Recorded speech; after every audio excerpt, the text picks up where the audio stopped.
Namaste, all respected participants. A very good evening to all of you, and I again welcome you all in the Ras Parayana series of Ras Granthas. And in this series, we have started with Ras Ratan Samuchaya, as we all know. And today is a day of discussion, and we are extremely delighted that Dr. C.B. Jha will be our guest of honor today, and he'll be with us very shortly. I think perhaps there is some connection issues with him, so we can wait for a few minutes. And we are really blessed that right from the beginning we have so many great legends of Ras Shastra associated with us, like Dr. L.K. Dwivedi, Dr. Gopi Krishna Madekar, Dr. Shashi Kumar Nechil. And to increase our motivation always and support, Dr. C.P. Kashyap sir, thank you so much. You're always with us right from the beginning. Your blessings are always with us. I don't think there is hardly a day or two when he has missed the class. Otherwise, he's always there in the Parayan part. Sir, thank you so much for being our constant source of motivation. And thank you all the sincere participants. I know the number is less, but one thing is sure that these participants are the true seekers of Ras Shastra. They are they have the core desire to learn the subject. So it doesn't matter at all that the number of participants is less or more. Ultimately, there should be the quality of participants. And I'm really happy this is the constant number. And these are the similar faces that we see daily. So thank you so much for your constant support. With your support only we are able to stretch this to so long, right from the 14th January. And I hope this will continue in future also. So till the time sir joins, I request Kashyap sir for a few words of motivation. Kashyap sir, please, till the time Dr. C.B. Jha joins.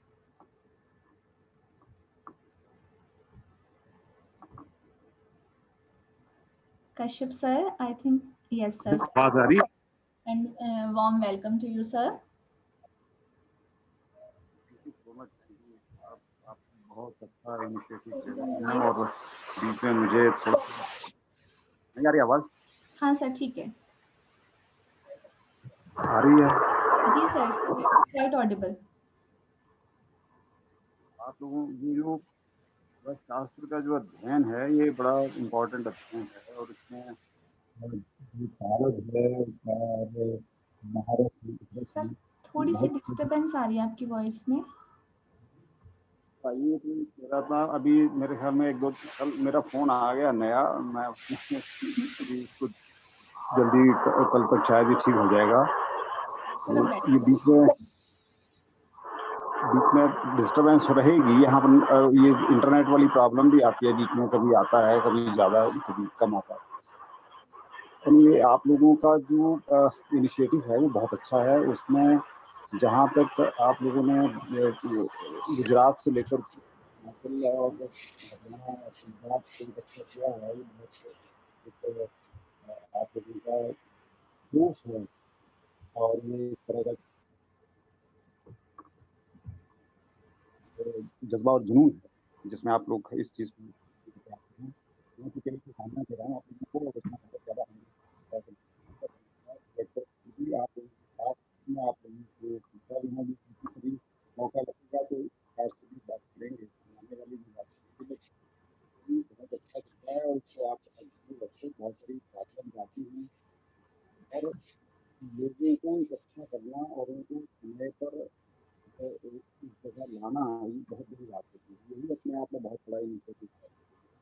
आगे आप लोगों ने बहुत सारे आंध्र प्रदेश के expert. मैं एक minute से चेक करवाती हूँ। Meenakshi, please check if sir is trying to join in maybe. No, doctor, he's not in the waiting room. Okay. कोई बात नहीं, आ जाएंगे, जहाँ साहब आ जाएंगे।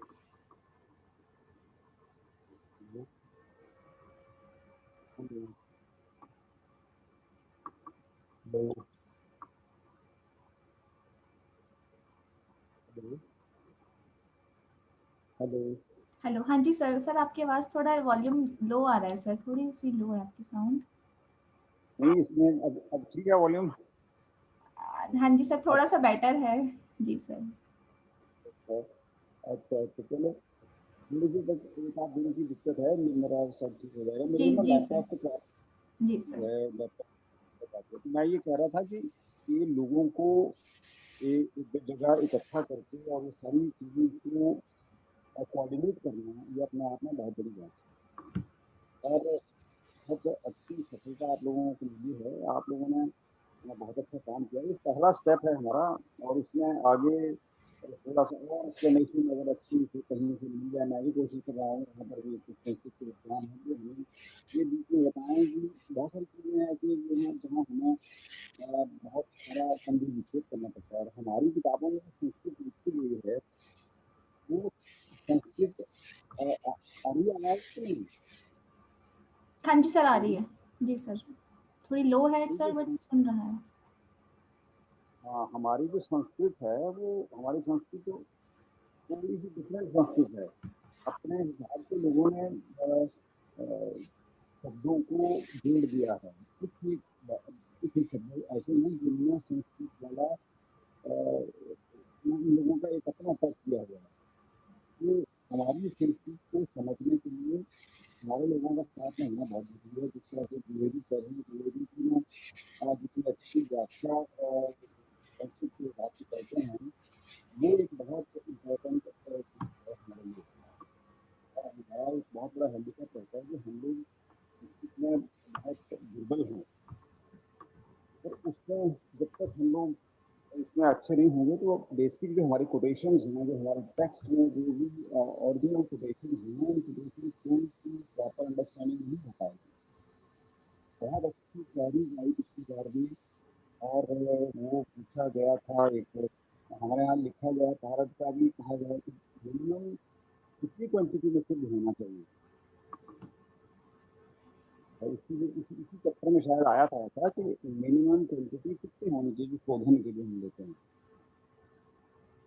फिर शोधन के बाद जो हमारे पैरामीटर्स हैं कि किस प्रकार से उसको हम शुद्ध कंसिडर करते हैं, वो भी एक उसमें भी और ज़्यादा इलेबोरेट करने की ज़रूरत है और बहुत अच्छी एक अंडरस्टैंडिंग की ज़रूरत है।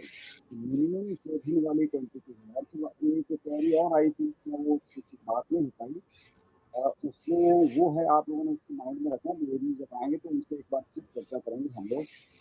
ये कहा था कि ये जो Kashyap sir, Meenakshi, Yes, yes, sir okay. has joined in. CV Jha sir is here. Okay, he has joined. Okay, okay. हाँ हाँ, यूजर के नाम से आ रहा होगा, Okay, देखिए yes, आप। yes, yes, yes, yes. I can see now. Okay okay, तो सर को अनम्यूट करना पड़ेगा आपको। Okay, let me check again. Okay okay okay, Yes. देखो आप अनम्यूट करके देखिए, नहीं तो सर को बोलते हैं, सर अनम्यूट करेंगे अपने आप को। यहाँ से तो अनम्यूट हो गया है, अब सर को करना पड़ेगा। हाँ, मैं सर को फोन करती हूँ।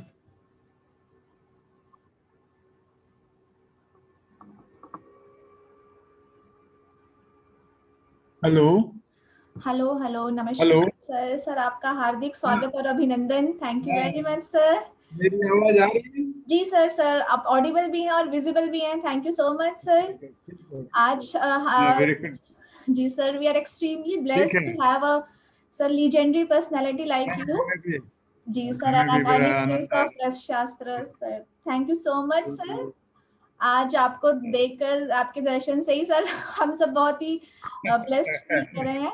और ठीक है। सेकेंडली सर, हमें बड़ा सौभाग्य मिला कि जब भी हमारा एमडी का 2 बार वाइवा में भी आप एज एग्जामिनर हमारे साथ थे, तो सर आपके ब्लेसिंग्स तो शुरू से हमारे साथ हैं। We are thankful to you sir.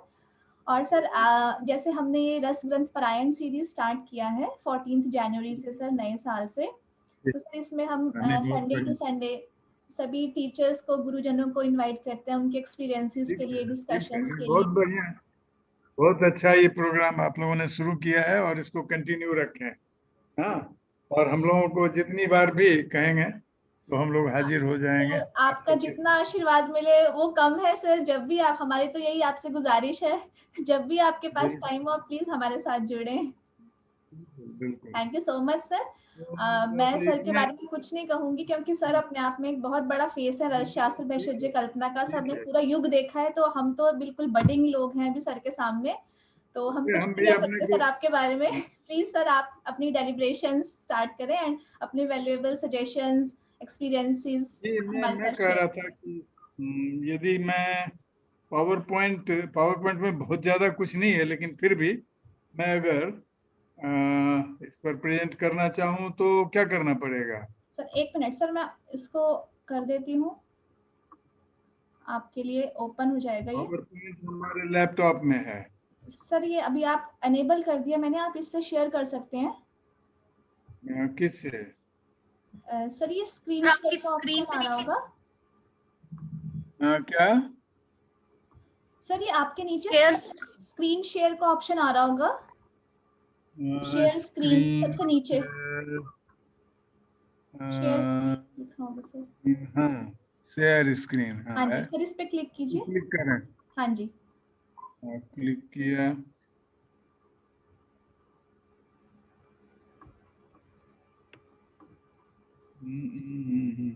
Click किया। अच्छा, तो उसमें डेस्कटॉप में हमको जाना पड़ेगा। हाँ जी सर, बस इसको क्लिक करते रहिए, डेस्कटॉप पर आ जाएगा। भी क्लिक हुआ नहीं सर शायद ना। हाँ जी, अभी आपका डेस्कटॉप शो नहीं हो रहा सर। हाँ जी, अब आ गया अब सर। आ गया सर।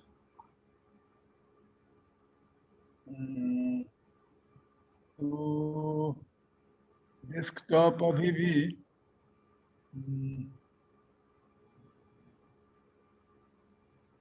मैं इसको सर मिनिमाइज इसको करके मिनिमाइज लूं क्या? कीजिए, आप मिनिमाइज कीजिए सर इसे।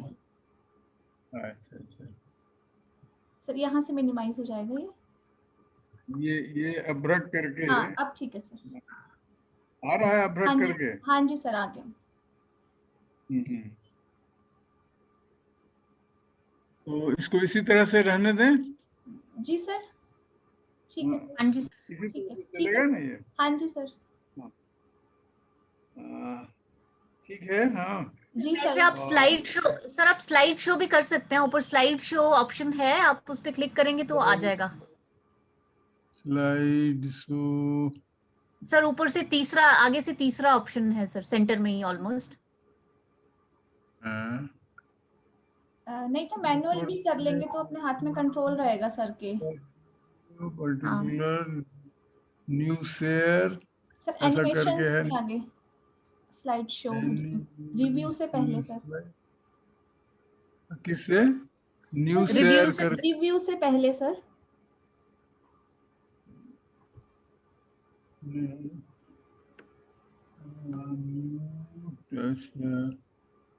Select Microsoft, select speaker, select sir ये रिव्यू से कैमरा, पहले आ जाएगा स्लाइड नहीं। शो। Slide show.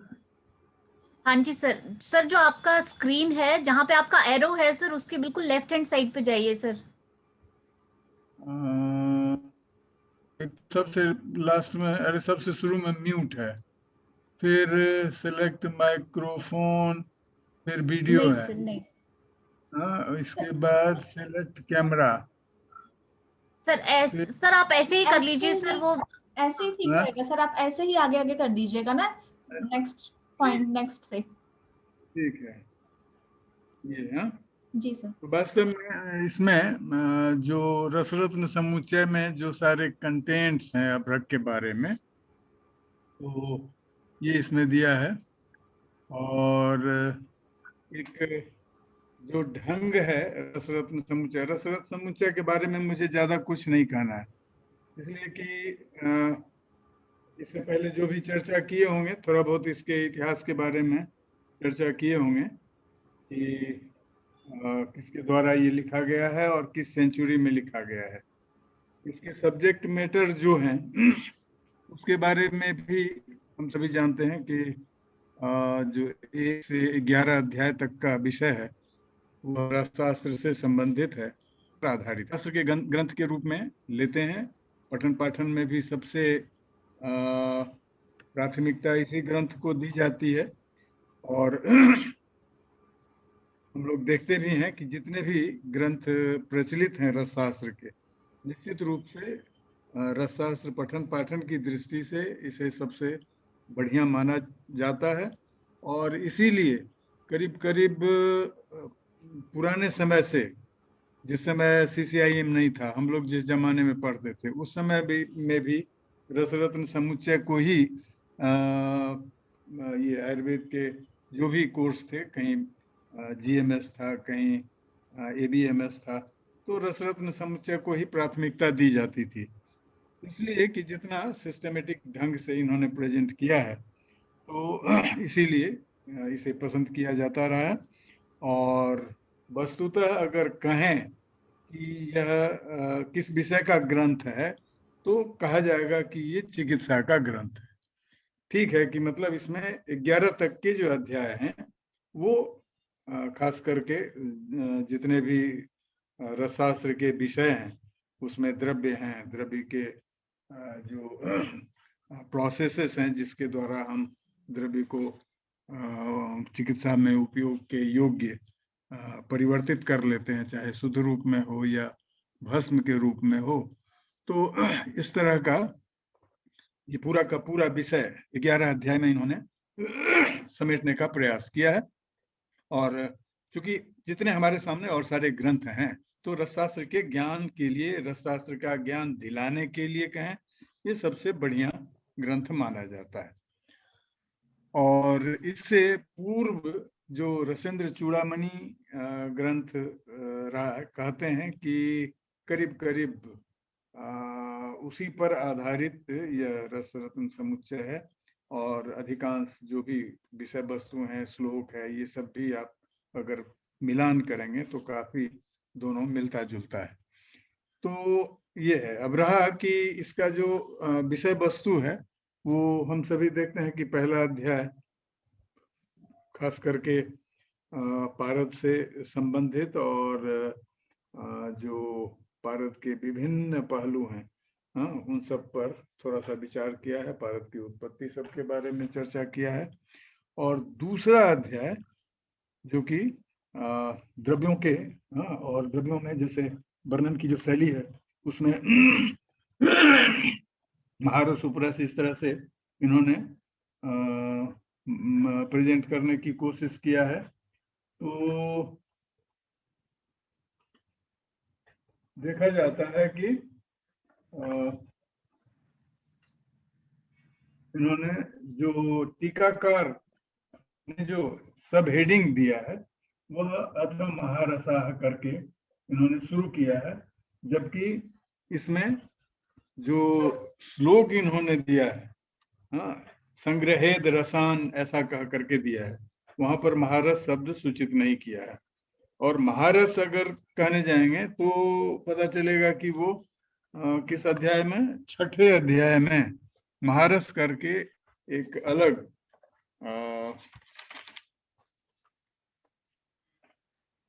कहा गया है।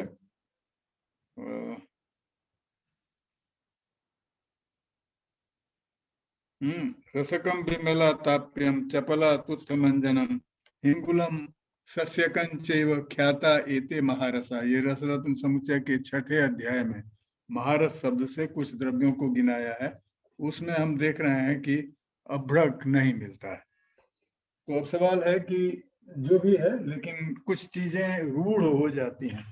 रूढ़ मतलब है कि प्रचलन में एक स्टैब्लिश्ड हो जाता है।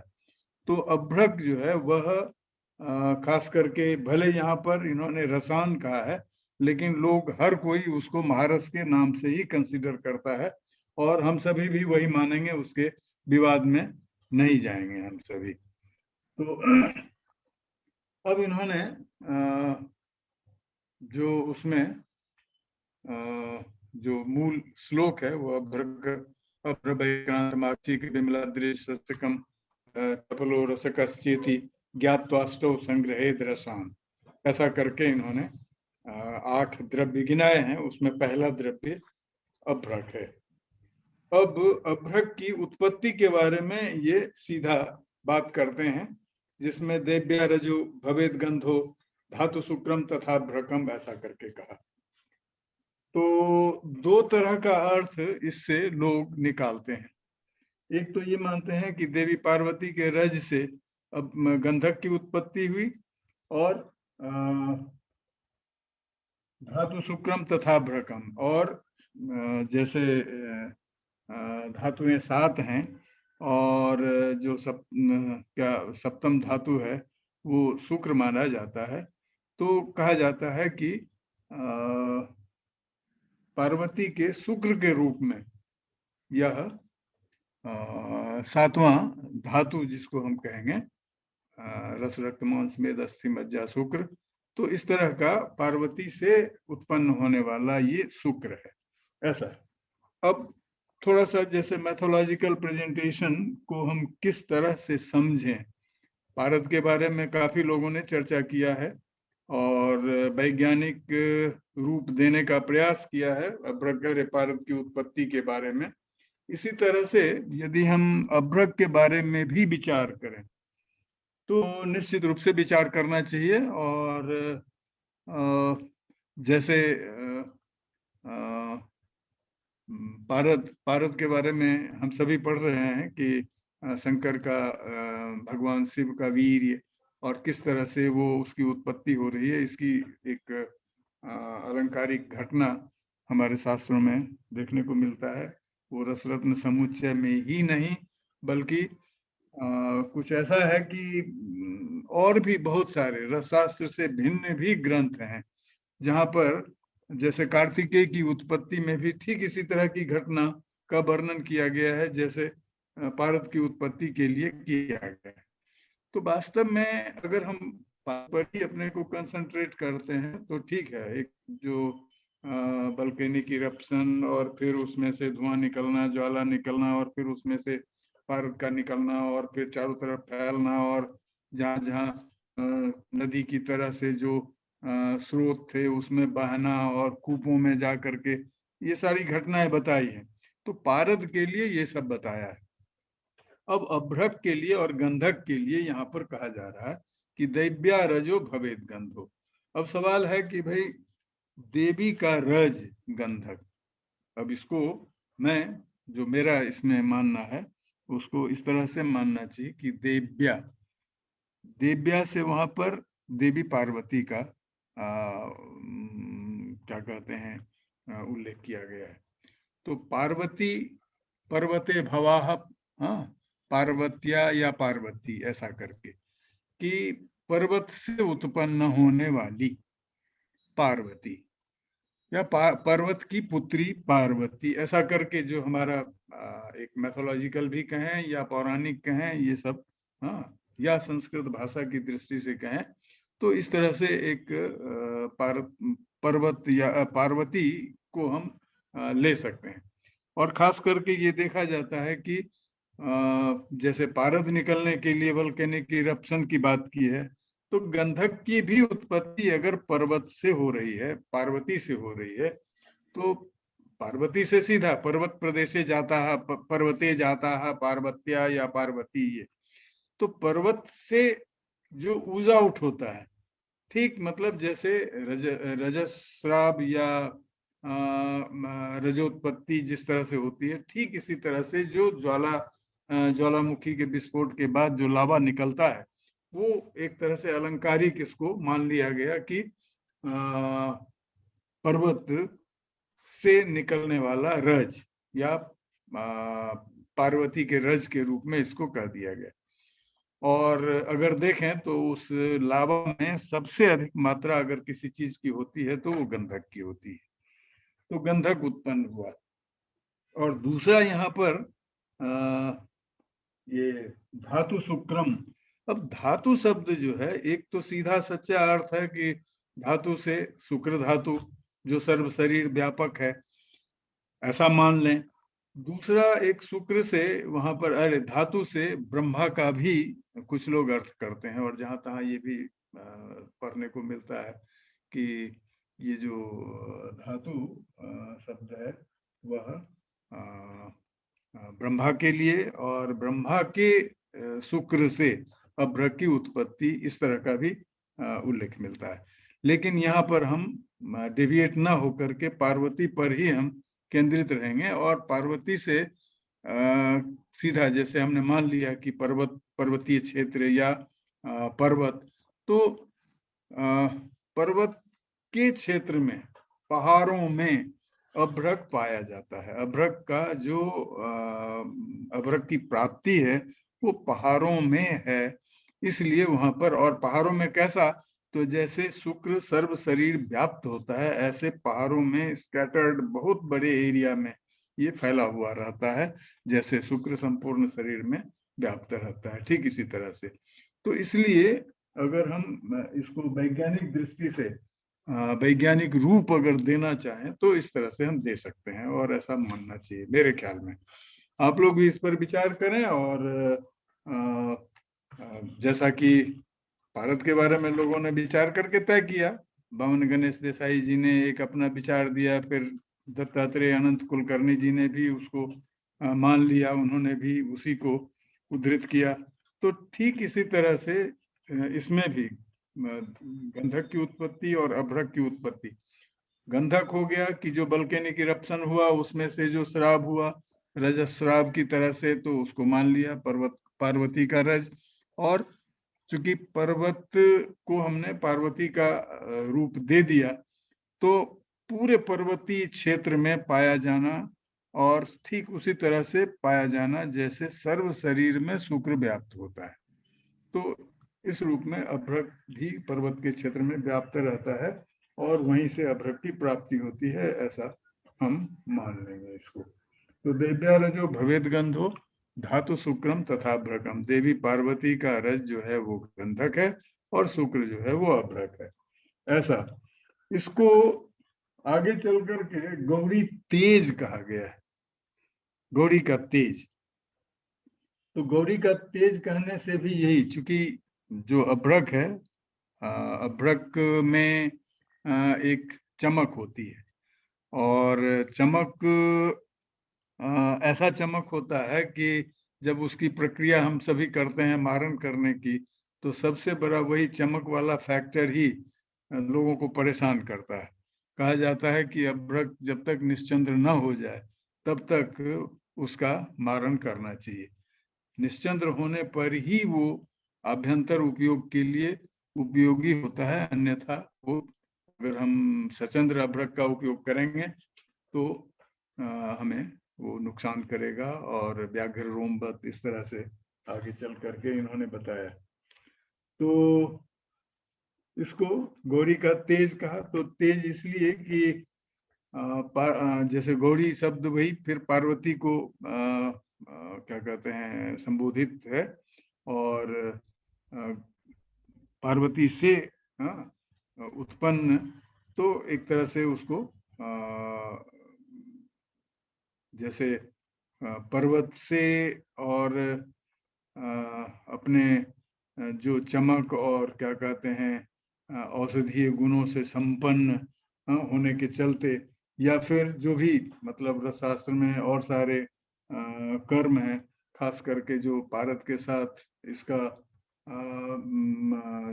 उपयोग किया जाता है, पारद को शक्ति प्रदान करने के लिए या पारद के बंधन आदि के लिए, तो इन सब गुणों के आधार पर इसको हम कहेंगे। मतलब जो तेज शब्द है, तेज शब्द को हम इस रूप में समझ सकते हैं कि, और दूसरा कि कहा जाता है कि सबसे श्रेष्ठ रसायन अगर कोई है तो वो अभ्रक है, ऐसा भी। और खास करके अभ्रक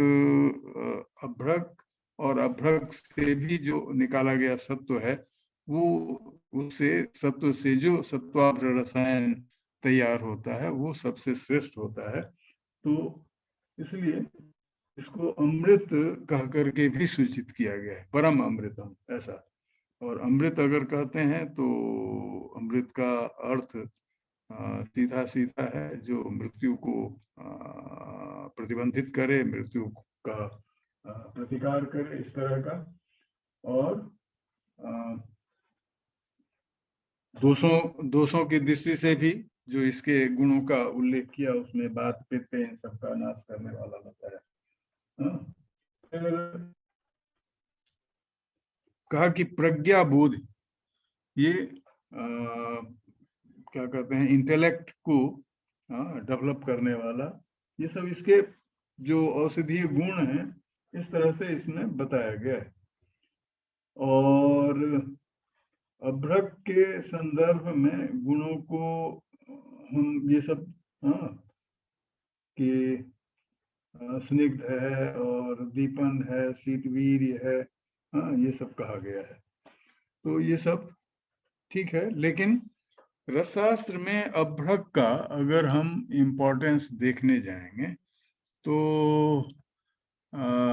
हमें लगता है कि पारद के बाद अगर दूसरे स्थान पर किसी द्रव्य को हम रखेंगे तो दो ही द्रव्य हमारे सामने आता है, एक अभ्रक है और दूसरा गंधक है।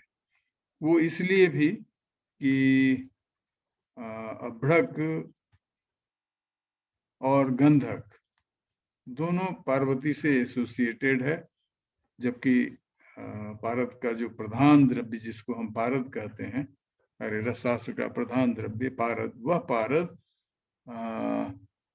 भगवान शिव से संबंधित है, तो प्राथमिकता उसको दी गई। लेकिन नेक्स्ट टू पारद अगर हम विचार करेंगे तो इसमें अभ्रक का सबसे महत्वपूर्ण स्थान आता है और दूसरा गंधक का आता है। अब सवाल है कि ऐसा क्यों कहेंगे, कैसे कहेंगे? तो ऐसा कहने के पीछे यही है कि पारद अकेले चाहे देहवाद की दृष्टि से विचार करें या धातुवाद की दृष्टि से, तो हम बिना इन सब के सहयोग के कुछ भी नहीं कर सकते हैं पारद से। पारद को बिना मूर्छित किए उसका औषधि उपयोग नहीं हो सकता है, और मूर्छित करने की बात अगर करेंगे तो जो चाहे सगंध और निर्गंध मूर्छना करें तो ज्यादा प्रचलित सगंध मूर्छना की है, तो सगंध मूर्छना में बिना गंधक के उपयोग के पारद की मूर्छना नहीं होगी। मूर्छना होने के बाद ही वो औषधि उपयोग के योग्य बन पाता है। तो इसलिए देहवाद की दृष्टि से वहां पर गंधक का महत्व हो गया। दूसरा कि पारद में गुणोत्कर्ष करना है तो गंधक जारण करना है। हालांकि जारण भी अल्टीमेटली क्या होता है कि वो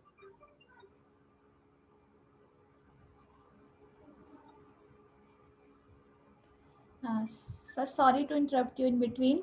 So this meeting will end very shortly. So I request you to please join it back and share your screen as well. I'm ending this meeting, otherwise it will end abruptly, sir. It has a time limit of 40 minutes. Sorry for the inconvenience, sir. ठीक है, तो फिर से उसी तरह से log out. हाँ जी sir, उसी लिंक पर। ठीक है। वो हमें क्या कहते हैं सर, आप बंद कर दीजिए अपनी स्क्रीन, ये